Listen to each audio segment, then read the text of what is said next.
ẹ̀yin èèyàn wa mo tún kí yín káàkiri gbogbo bíkíbi tẹ́ bá ti lórí ọ̀fẹ́ tẹ́ ti ń wò wá ìkànnì wa àràbàrè lórí ètò ọ̀rọ̀ tó ń lọ. ẹ̀yin èèyàn sẹ́yìn ti gbọ́ àbẹ́ẹ̀ tí gbọ́ ó ń ṣẹlẹ̀ bọ̀ o ohun tá à ń pariwo látijọ́ yìí ohun tá à ń wí látijọ́ yìí wípé ó máa ṣẹlẹ̀ ó ti dó àkókò ó ti ń ṣẹlẹ̀. tẹ́ bá wo tọ́pìkì mi yẹn mo sọ pé ààrẹ Tinubu versus National Assembly versus àwọn Fúlàní ẹ̀yin èèyàn ó ní ti tọ́pìkì yẹn bá dé. tẹ́ bá gbàgbé lọ́sẹ̀ tó kọjá ilé ìfowópamọ́ àgbàlẹ̀ wa ìyẹn CBN Central Bank wọ́n ní àwọn fẹ́ relocate some department ní CBN àwọn fẹ́ dá wọn padà sílùú Èkó láti lè decongest headquarter tí wọ́n gbé lọ sàbújá. ẹ má gbàgbé pé Èkó náà ló wà tẹ́lẹ̀ o kí wọ́n tó gbé lọ sàbújá ìyẹn ìkan. Likewise ministry míì tó rí sí ìgòkègbodò ọkọ̀ ojú òfurufú wọ́n láwọn fẹ́ dá Federal Airport Authority headquarter ẹ̀ pé àwọn fẹ́ dá padà sékòó. ẹni tó jẹ́ mínísítà Festus Keyamo ó announce ẹ̀ wípé àwọn ó dá padà ìyẹn headquarter Federal Airport Authority ìyẹn FAAN pé àwọn fẹ́ dá padà sílùú Èkó kí wọ́n bá lè ráyè ṣiṣẹ́ dáadáa pàbújá tó wà yẹn bí ìgbà tí wọ́n kàn ń fa àkókò ṣòfò ni. ẹ̀yin èèyàn wa mọ̀ gbọ́mọ láwọn fọ́nrán bí o oríṣiríṣi àwọn ará òkè ọya lọ́hùn àwọn Fúlàní wọ́n ti ń sọ̀rọ̀ gidi kódà ó ti fẹ́ di gòbe wọ́n láwọn ti ṣe tán àwọn fẹ́ gbéná wojú ààrẹ.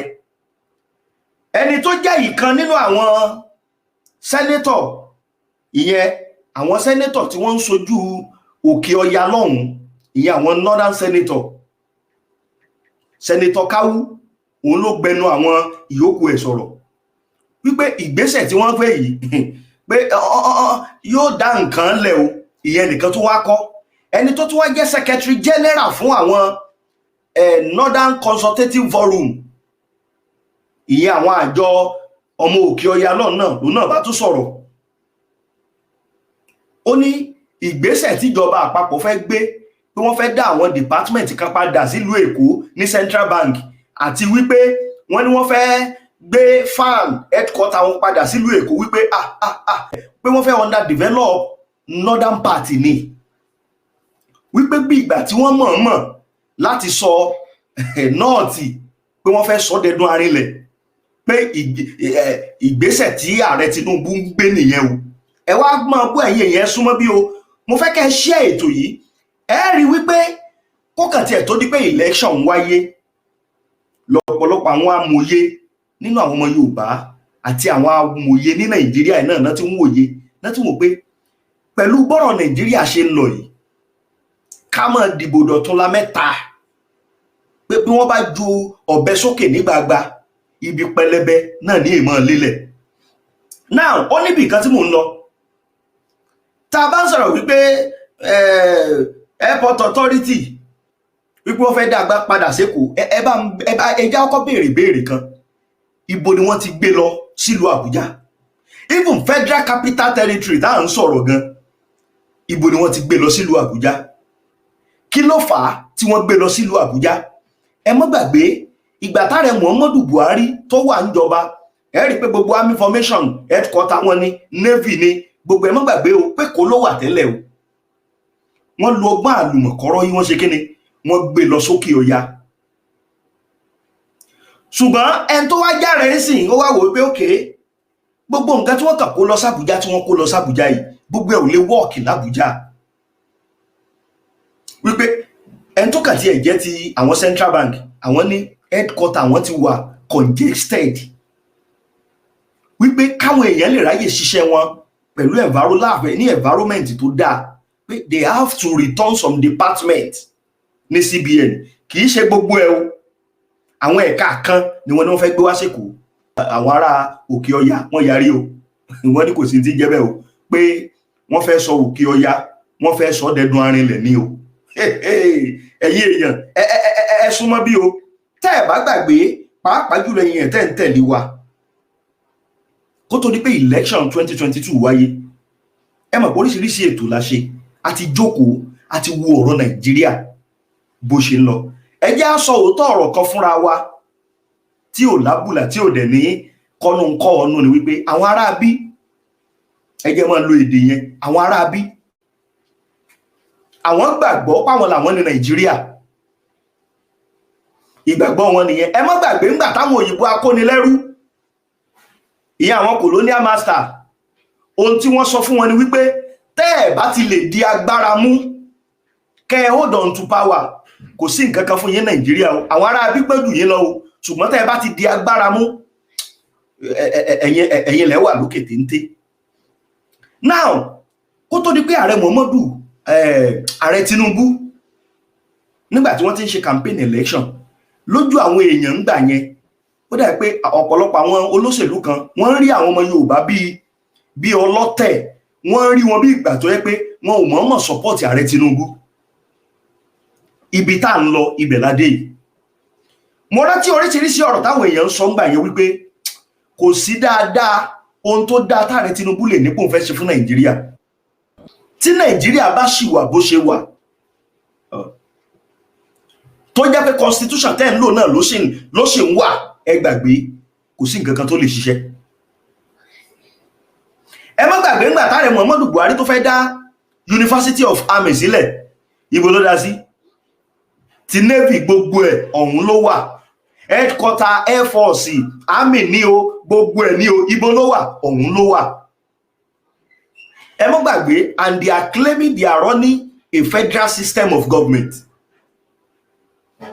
gbogbo nǹkan tó jẹ́ tí wọ́n fi ń ṣagbára Nàìjíríà apá àbìkan ló wà àwọn kan wá make move wípé kíkàn tí ẹ̀ ní gbogbo àwọn èèyàn wá wọ́rí jọ sábùjá yìí tí iṣẹ́ jẹ́ pé wọn ò ríṣẹ́ tó yẹ kí wọ́n ṣe wọn ò ríṣẹ́ èrò ti pọ̀ jù wọ́n wá make move wípé àwọn ibìkan rèé ẹjẹ́ á dá padà sílùú Èkó ṣẹ́bẹ́kó náà ti gbé lọ bẹ̀ tí gbogbo àwọn èèyàn kàn wọ́rí jọ sábùjá yìí làwọn ará bíbá dìde wọ́n ní kò rí bẹ́ẹ̀ o mo wá láwọn fídíò kan tí wọ́n fi hàn ẹ̀yin èèyàn tẹ máa rí bí èyí tó ti wá lọ sọ̀rọ̀ tá a ti ń sọ bọ̀ látẹ̀yìn tẹ́lẹ̀ pé bó ṣe lè wù káàrẹ aṣíwájú Tinubu kan lóhun tó dáa tó àwọn ará bí ò ní jẹ́ awítán tà ìwítán wọ́n dìde wọ́n ní no wọ́n fẹ́ ba ọrọ̀ ajé òkè ọya jẹ́ ni gbígbé tí wọ́n fẹ́ gbé àwọn ẹ̀ka kan wá látòkè ọya sílùú Èkó yẹn Central Bank pé bí wọ́n ṣe fẹ́ dá kí ni wọ́n ń pè padà náà àwọn àjọ tó rí sí ìgòkègbodò ọkọ̀ ojú òfurufú padà sílùú Èkó wọ́n ní wọ́n fẹ́ ba ètò ọrọ̀ ajé òkè ọya jẹ́ ni ẹ wá jẹ́ bá máa bí gbogbo wọn léèrè wípé gbogbo tá à ń pariwo yìí ibo ló ti lọ sókè ọya even federal capital olúùlú orílẹ̀-èdè Nàìjíríà ibo ló ti lọ sókè ọya torí ẹ̀ bá a bá ń sọ̀rọ̀ àwọn èèyàn wọ́n á máa kí òṣèlú bọ gbogbo nǹkan àwọn ibi tó ti yẹ ká bára wa sòótọ́ ọ̀rọ̀ people will not talk ṣe bẹ́ẹ̀ rí ní dáhùn sọ́nsìn wọ́n wá kóòta wọ́n ń ṣe rally wọ́n ń ṣe campaign àwọn sẹ́nẹ́tọ̀ tó jẹ́ tòkè ọya náà àwọn náà takò wọ́n ní kò sí nǹkan kan tó jọ mọ́ bẹ́ẹ̀ wípé àwọn ó bá rẹ̀ sọ̀rọ̀ pé káàrẹ̀ mọ́ dọ̀rú ẹ̀ wò wípé kò dáa wípé bí ìgbà tí wọ́n fẹ́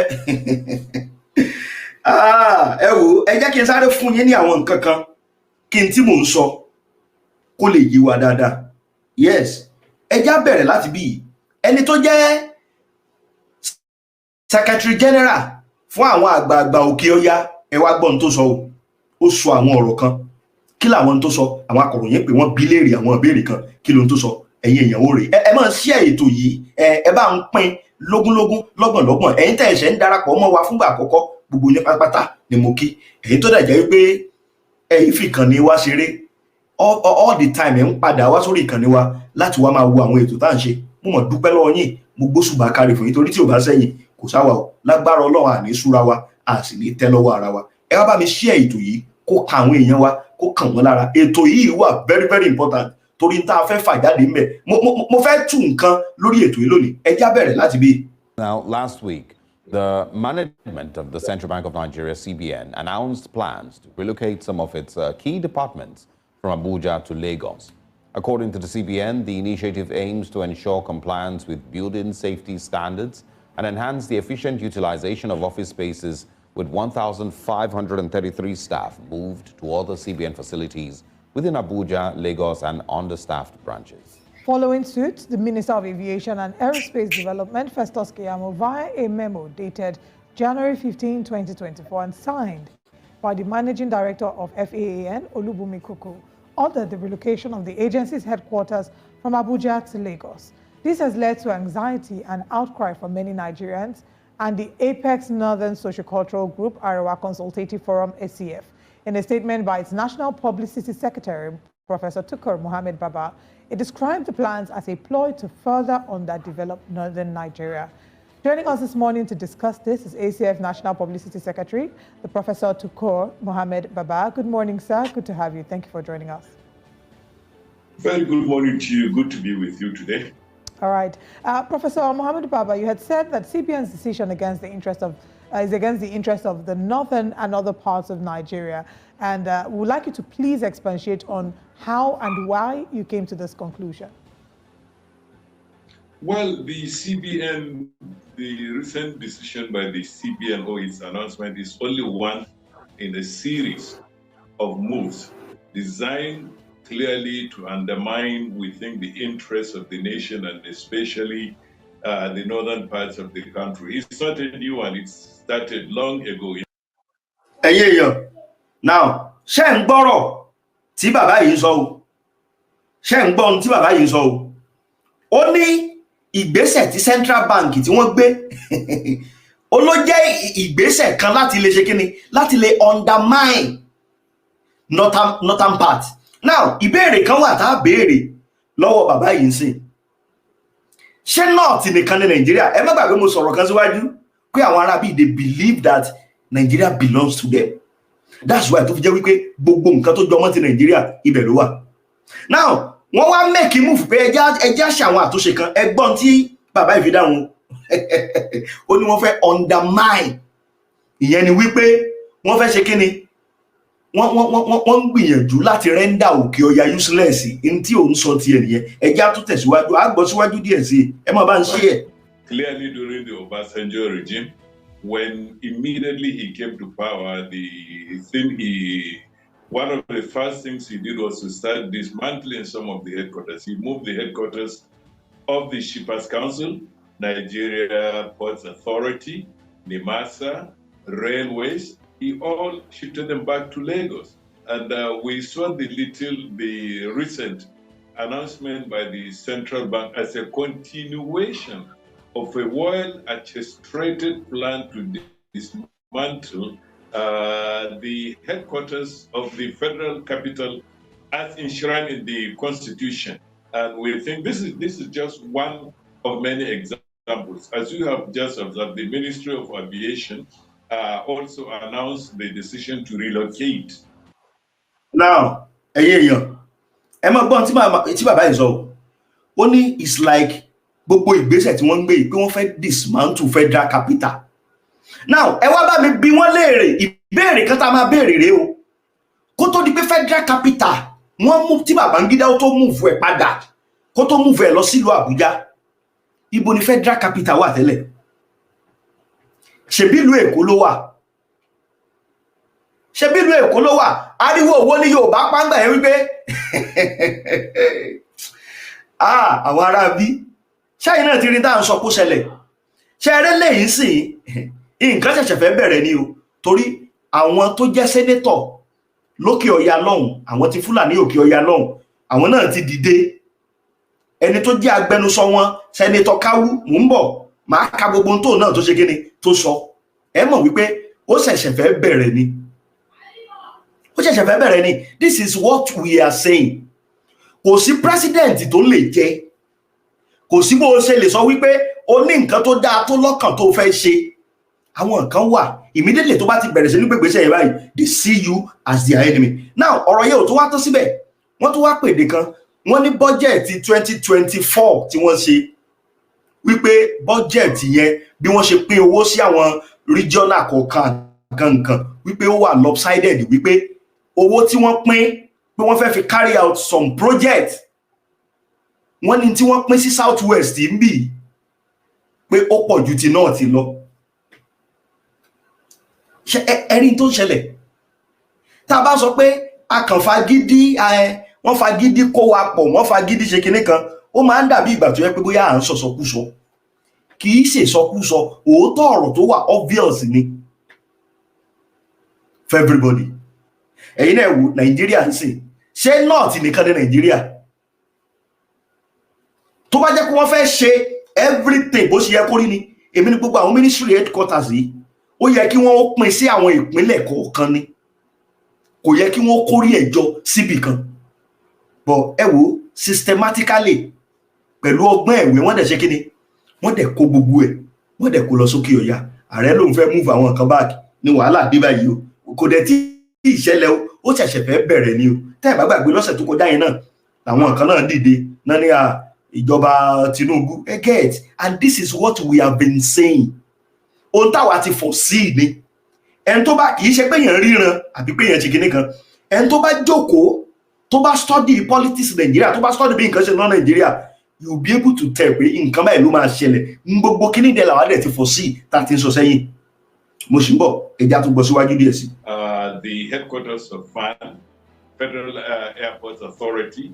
On top of that, we came disturbingly against a letter written by a contractor who has been contracted to establish a plant in Katsina for assembling airport fire vehicles, claiming that Katsina is way out, there will be logistic problems. It should be stated clearly. He stated clearly that it should be relocated to the south or Abuja, gradually Abuja.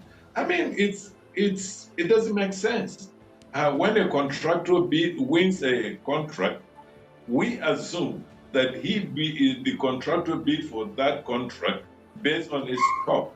All the specifications are given, and a year later you are turning up to say that, oh, this is not such a wonderful idea, as if the contractor is actually the owner of the project and not just a contractor. So to go back to the issue, there are too many things happening, and we know for a fact that a lot of people have never been happy with the idea that the federal capital, the headquarters of the federation, the headquarters of the government should be moved from Lagos to Abuja.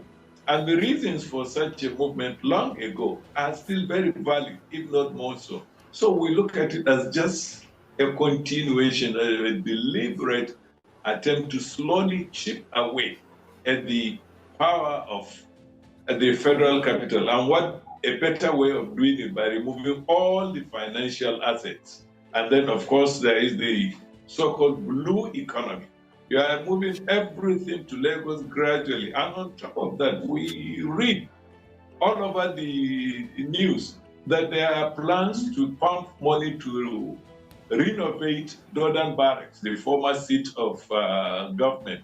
I mean, you know, you are putting all this together, it points to a larger pattern. You can ignore the individual projects, but the larger pattern is clear. You are just putting the blocks one after another, so that we'll wake up one day and find that the building has been completed. Effectively, èèyàn ṣe ti gbọ́ ẹ̀rí àwọn ará bí ó máa ń pa mí gẹ́gẹ́ bí ohun tí mo sọ síwájú nígbà tí mo bẹ̀rẹ̀ ètò yìí. Ẹ máa rí pé gbogbo tó wà lọ́pọlọ àwọn ará bí ó ní wípé Nigeria belongs to them. Torí ẹ̀ ló fi jẹ́ wípé if you see the way bí wọ́n ṣe pín Nigeria, if ẹ̀yin ẹ wo House of Rep yẹn, àwọn ló ní highest number ńbẹ̀, the way tí wọ́n ṣe pín. Ẹ̀yin ẹ wo Senate, àwọn ló ṣe kíni, àwọn ló ní highest number ńbẹ̀. Now ẹ wá jẹ́ kí n ká nǹkan kan sẹ́yìn èèyàn létí mi. Ẹ mọ̀ pé mo sọ̀rọ̀ lẹ́ẹ̀kan wípé àwọn senator ti North, àwọn náà ṣe kíni, wọ́n ti sọ̀rọ̀ lórí ọ̀rọ̀ yẹn. Ẹ mọ̀ wá gbọ́ o. Northern senators have rejected the planned relocation of federal agencies from Abuja to Lagos. Àwọn senator òkè ọya ni mò ń sọ yẹn o. Wọ́n láwọn ò ní gbà Now, the senators also accused President Bola Ahmed Tinubu lopsidedness in the distribution of the allocation of resources in 2024 budget, which they say favor the South against North. Shall we be problem with him? Everybody, and to back of it, these people want to gang up. Because if you see the way they talk, lẹ́nu ọjọ́ mẹ́ta yìí, ẹ máa rí pé ó ṣe kíni, ó yàtọ̀. Ẹ máa rò pé ó ṣe kíni, ó yàtọ̀. Nígbà yí àwọn Ààrẹ Muhammadu Buhari. Now, gbogbo tẹ́mi ń ṣe mo kàn ń gbìyànjú láti ṣe analysis ni o. Kì í ṣe pé bóyá mò ń gbè lẹ́yìn ìjọba àbí nǹkan kan o. Ẹ má sì mí gbọ́ o. They are complaining now wípé security ò dáa. Nígbà yí Ààrẹ Muhammadu Buhari ṣe security dáa. Ṣé gbọ́ káwọn ará bí complain? Ṣé gbọ́ ká complain? This is what we have been saying. Kí gbogbo orú nǹkan báyìí kó tó àwa ti foreseen ẹ̀ pé tí ó ṣẹlẹ̀ rí. And ẹ tó bá dẹ̀ study Nigeria tó mọ gbogbo nǹkan tó ń ṣẹlẹ̀, wàá mọ̀ pé kò sọ mọ́ ta fẹ́ dá sí irú nǹkan báyìí yóò ṣe kíni yóò ṣẹlẹ̀. Now, wọ́n tún wá tẹ̀síwájú. The senator made their feelings known on Monday in a statement issued by their spokesperson, Senator Sulaiman Kawu Sumaila, representing Kano South Senatorial District, on the platform of the New Nigeria Political Party, NNPP. Recall, the Central Bank of Nigeria, CBN, in an internal memo in the past week, announced the plans to transfer some its department to Lagos, which it said we head to the conjunction its headquarters in Abuja. Every party that wọ́n ti sọ̀rọ̀ yìí ni wàhálà ti bá wọn ará bí. Kí dẹ̀ ni ẹ mọ́ gbàgbé ní tí ń bẹ lọ́pọlọ wọn, they believe Nigeria belongs to them. Wọ́n ti gbà wípé bí wọ́n ṣe move àwọn department kan, àwọn headquarter bí kan kúrò lọ́dọ̀ àwọn, wọ́n ti gbàgbọ́ pé agbára ṣe kíni, agbára ti bọ́, ó ti ń bọ́ díẹ̀ lọ́wọ́ àwọn nìyẹn. Ṣé ẹ̀dẹ̀ mọ̀ pé táwa ti ń sọ láti bẹ̀rẹ̀ rí, kò sí bẹ́ẹ̀ èèyàn ṣe lè sọ pé òun ní motive tó dáa tó, kò sí bó ṣe lè sọ pé ó jẹ́ ọ̀rẹ́ sáwọn ará bí tó bá ti lè ṣe nǹkan kan tó ti ń tako tí wọ́n báyìí, wàhálà ti ṣe kíni ó ti dé. Nǹkan tí wọ́n believe ni pé gbogbo nǹkan gbọ́dọ̀ ṣe kíni, ó gbọ́dọ̀ wà lọ́dọ̀ wọn. Very soon wọ́n á jáde, wọ́n á bẹ̀rẹ̀ sí ní máa protest, because senator yẹn sọ wípé àwọn constituency tí àwọn ń sojú, wọ́n ti wà worried pé àwọn làwọn ń calm wọn down, pé kí wọ́n farabalẹ̀, pé àwọn á lọ jókòó pẹ̀lú ààrẹ, àwọn á yanjú ẹ̀. Now, ìbéèrè tá béèrè rèé, sáwọn nìkan ni wọ́n ní Nàìjíríà? Ẹ má dẹ̀ gbàgbé in tí wọ́n ti kó sí wọn lórí láti gbà yẹn, they believe Nigeria belongs to them. Ẹ má gbàgbé ìmìnira headquarter ọlọ́pàá, gbogbo nǹkan tó ní ṣe pẹ̀lú ológun ọ̀dọ̀ wọn ní ń bẹ o.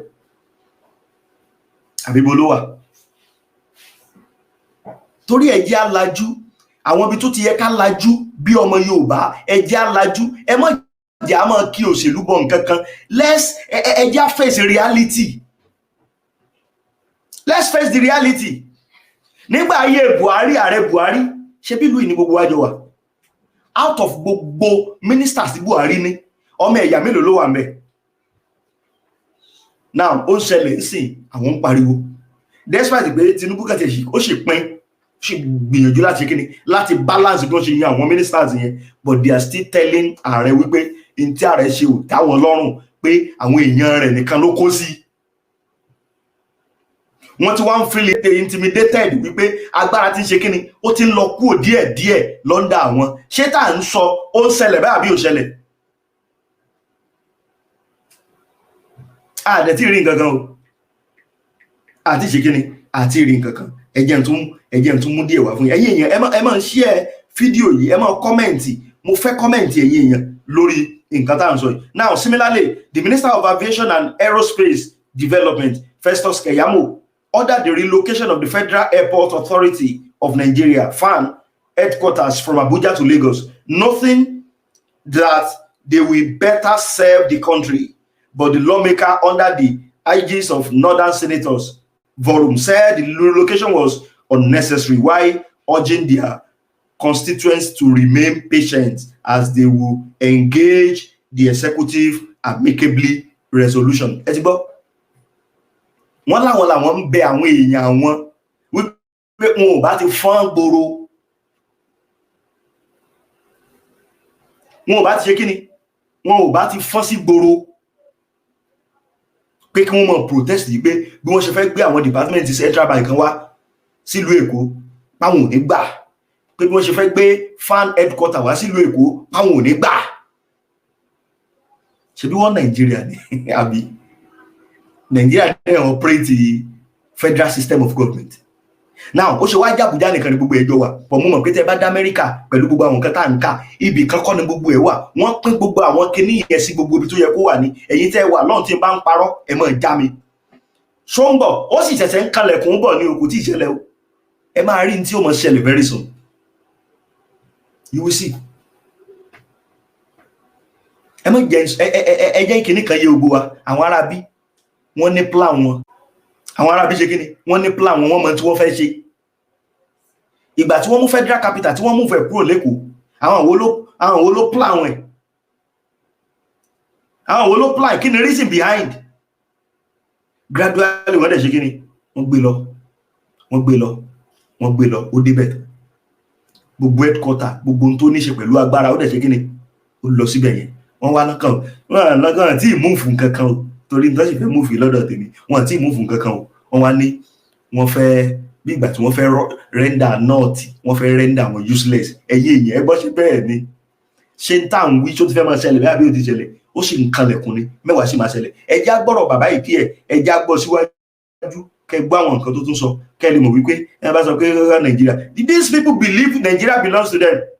Pumping a lot of money into infrastructure and other things. And then you now start removing them one by one. It's like me setting up my house and then gradually removing the kitchen equipment, removing the TV, dismantling some of the furniture. Slowly, you chip away at the skeletons. So Yeah, that when but isn't it too early to raise, alarms? Because the explanation really.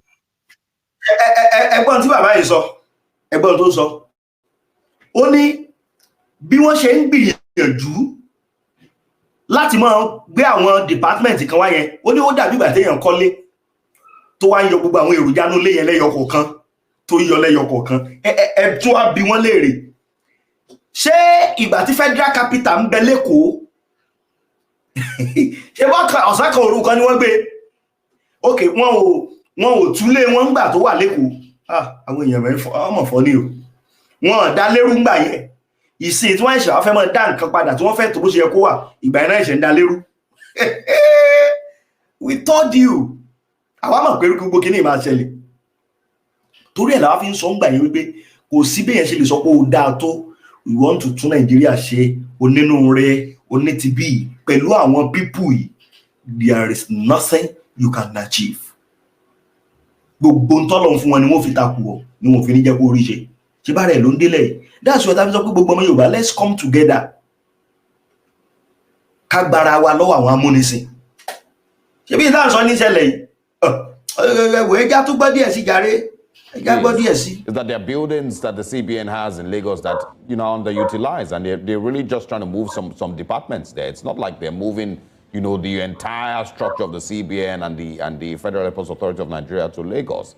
I don't think that's what has been said. And my understanding, and maybe I've gotten it wrong, is that the ACF is bothered about how it is shortchanging northern Nigeria when these things are moved away from Abuja. Am I correct with that? That's a legitimate concern. Like I said, you can ignore the individual. I mean, the small projects moving one section from Abuja to Lagos, but there is a clear pattern. Like I said, it's not so much what the CBN said today. We are going back in history to 1999, when the former president, actual president, started moving a lot of agencies back to Lagos. And I mean, it's clear why he was doing that. Like I said, it started with NIMASA, Nigeria Ports Authority, Shippers Council, and the Nigerian Railway Corporations, after they have established offices in Abuja. And now you are moving them back. And then you are moving them back in a way ẹ̀yin èèyàn ẹ má bínú o, ṣé ńgbà tí wọ́n gbé federal capital lọ s'Abuja ṣé gbogbo àwọn agencies wọn sí ní Èkó ńgbà yẹn, wọn l'offices? Sherry, if you look at the situation of the country in terms sọ tẹ́lẹ̀, that's the solution. Ẹ jẹ́ kó ní kálukú wà láyé ẹ̀, kó ní kálukú máa manage tó bá ní, kó ní kálukú manage tó ní. Now ọdún tó lọ ni mò ń rí kíní kan tí wọ́n tẹ̀ jáde, wọ́n wá bẹ̀rẹ̀ sí ní ṣe analysis iye owó tí state kọ̀ọ̀kan generate. Gbogbo state tí ń bẹ lókè ọya, owó tí wọ́n generate tán bá pa gbogbo ẹ̀ pọ̀ kò tó ìdajì ní kò ń generate, kò tó ìdajì tí kò ń generate. Automatically owó tí kò ń generate òun ni wọ́n fi ń finance Nigeria.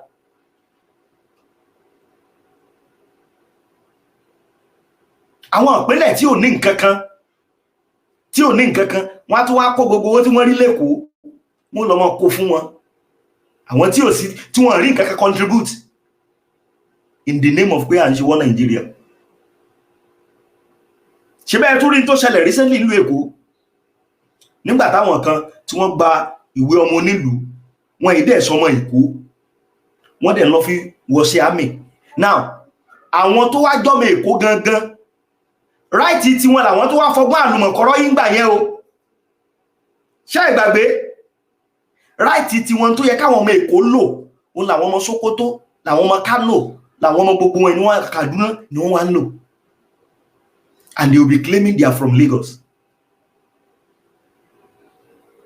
Ìgbà táre Muhammadu Buhari tó fẹ́ dá kí náà pèlẹ̀ School of Army tó fẹ́ dálẹ̀ tó gbé lọ lú ẹ̀ ní Bíu, àmọ́ gbọ́n nǹkan kan. Ìgbà tí wọ́n mọ̀ gbé federal capital kúrò l'Èkó pátápátá tó jẹ́ pé gbogbo agencies everything wọ́n mú fún gbogbo ẹ̀ lọ s'Abuja. Wọ́n tún lé kángbà yẹn everything wà okay, ṣùgbọ́n gbàrà tí wọ́n fẹ́ máa ṣe right thing nísìn oníwàhálà dé. Ẹ̀yin èèyàn ọ̀rọ̀ rèé o, mo kàn ní kí n mú wá fún yín ní gẹ́gẹ́ bẹ́ẹ̀ tí mọ̀ wípé àwọn nǹkan tó bá ń ṣẹlẹ̀ káàkiri àwọn ìlú wa táwa bá rí òun làwa mú wá. Ẹ̀yin tẹ́ bá fẹ́ rí ròyìn ẹ Google ẹ̀ lórí plan tí CBN ní láti move àwọn department kan wá s'Èkó àti fan headquarter, gbogbo paper pátápátá ló gbé, àròsọ kọ́ mò ń sọ. Ẹ dẹ̀ béèrè ẹyẹ Google ẹ̀ náà, ẹ rí gbogbo ìwé ìròyìn ló gbé yìí tí mò ń kà fún yín lẹ́ẹ̀kan bí táwọn senator sọ páwọn ò ní gbà. Ṣé bí òṣèwà máa ń lọ rí ọmọ Yorùbá ẹ̀ mọ̀ jí ń tà ń sọ látẹ̀yìnwá òun ló ń ṣẹlẹ̀ yìí o. Everybody there want permanent solution, but the only problem tèmi ní ni wípé àwọn olóṣèlú torí tí wọ́n ń jẹ nísinsìnyí wọn rántí ọ̀la. Bí èèyàn bá wò gbádùn tó ń gbádùn sí tí ò rántí ọjọ́ iwájú, olúwẹ̀ máa padà ní problem. Àwọn ọ̀ràn tó ń bọ̀ wọ́n á padà gbé ẹni yẹn ṣépè. Wọ́n gbé ẹni yẹn ṣépè.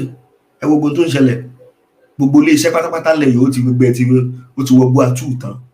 Ẹ wá àbọ̀rọ̀ là ń sọ fọ́mọlúwàbí. Èmi kàn ní kí n mú wá kí n rán tí wọ́n rán wa létí ni pé àwọn nǹkan tá à ń sọ sẹ́yìn kó tó di pé election wáyé lélẹ́yìí o, òun ló ti ń ṣẹlẹ̀ yìí o. Wọ́n ní wọ́n fẹ́ mú fún department kọ̀ọ̀kan láti central bank wá s'Èkó, wọ́n fẹ́ gbé fan headquarter wá s'Èkó. Àwọn òkè ọya náà wọ́n ṣe kí ni wọ́n dìde wọ́n yarí, wọ́n ní kò sí tó jọ wípé wọ́n fẹ́ rẹ́ndà lu, wọ́n fẹ́ bà ètò ọrọ̀ ajé àwọn jẹ́ ní nọ́ọ̀tì ni. Ṣé gbogbo àwọn agencies tá à ń sọ yìí ṣé nọ́ọ̀tì ni wọ́n bí mọ́? Nọ́ọ̀tì ni wọ́n sọ pé dandan ibẹ̀ ló gbọ́dọ̀ wà. Àwọn ìpínlẹ̀ tó kù àwọn ò lẹ́tọ̀ọ́ sí, kì í ṣẹ̀tọ́ tí wọ́n. Ṣé bí wọ́n Nàìjíríà náà ni? Ẹ wo èmi ò ní sọ jù bá ń lọ. Tá bá tún ti ráwọn nǹkan míì á gbìyànjú ká tún mọ́ mu wá. Ẹ̀yin èèyàn ẹ bá ń share ẹ̀, gbogbo ẹ̀yin lólùfẹ́ wa mo kí yín. Ẹ̀yin tẹ́ ti ń wò wá látàárọ̀, ẹ̀yin tẹ́ tún wò ètò ilẹ̀ ẹ̀lẹ́ tó bá parí ẹ̀, mo tún kí ẹ̀yin náà. Ẹ share ẹ̀ kó kan gbogbo àwọn èèyàn wa, kó kàn wá lára. Orúgbódé o, ó yàṣẹ ń kanlẹ̀kùn ní o, kò tí ì dé o. Tó bá dé ó máa wà glaring, everybody ló máa rí. Mo kí gbogbo èèyàn wa, ibi tá a rí wọn rèé lórí ètò ọ̀rọ̀ tó ń lọ fún ti tòní. Lágbára Ọlọ́run á tún pàdé, á tún mú tuntun wá fẹ́yìn èèyàn wa. Bàbá tó ti rí àwọn tuntun mi, ẹ ṣeun tẹ́ ń wò wá, ẹ bá wa share ẹ pín kó dọ́dọ̀ gbogbo àwọn èèyàn wa. Ó dàbọ̀, ó dìgbà kan náà. no be so. Come make a yarn you tori for G-Sport Global Enterprises. We dey always dey available. We sit down gidigba for number 1B Gospel Faith Mission Street at Jara Iluda, Badagry, Lagos State. E dey be like say bank too far for your face to go. You want deposit abi you want withdraw. In fact, we get am for POS. NEPA cut your light or you get issue with your generator. We dey charge here all kinds of phone and battery. My sabi people, well na dey, too sure, 3 direct and permutation dey for our Baba Jebu outlet. You wan celebrate your birthday or you wan do naming ceremony wey Yoruba people been call Ikomo, or you wan do housewarming, whether na Christmas you wan do or Ileya, which kind of chair you want or canopy, even drum to ice your chilled minerals sef dey. Our motto stand gidigba to carry am come wherever you want and whenever you want am. You just dey come from work, school, anywhere where you dey come from. We dey sell cold soft drink and juice. Ọ̀rẹ́ sori kó pọ̀ létí má gbowolé lọ síta. I go dey wait for you, no say I no tell you. For more information, please call 080-259-2132.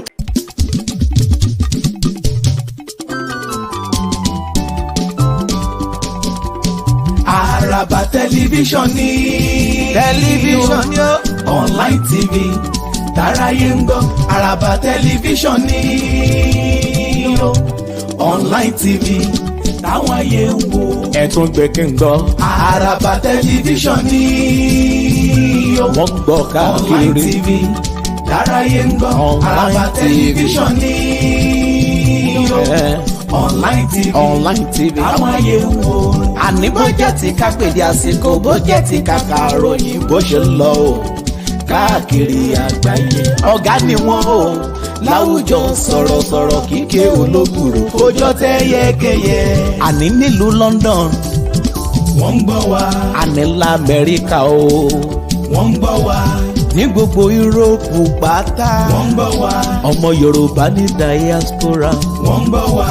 Ojú wa tó lé, ojú wa tó kó, ọjà tábà tún wá polówó láráyé fẹ́ràn. Araba tẹlifíṣàn ni ó, online TV táráyé ń gbọ́. Araba tẹlifíṣàn ni ó, online TV táwọn ayé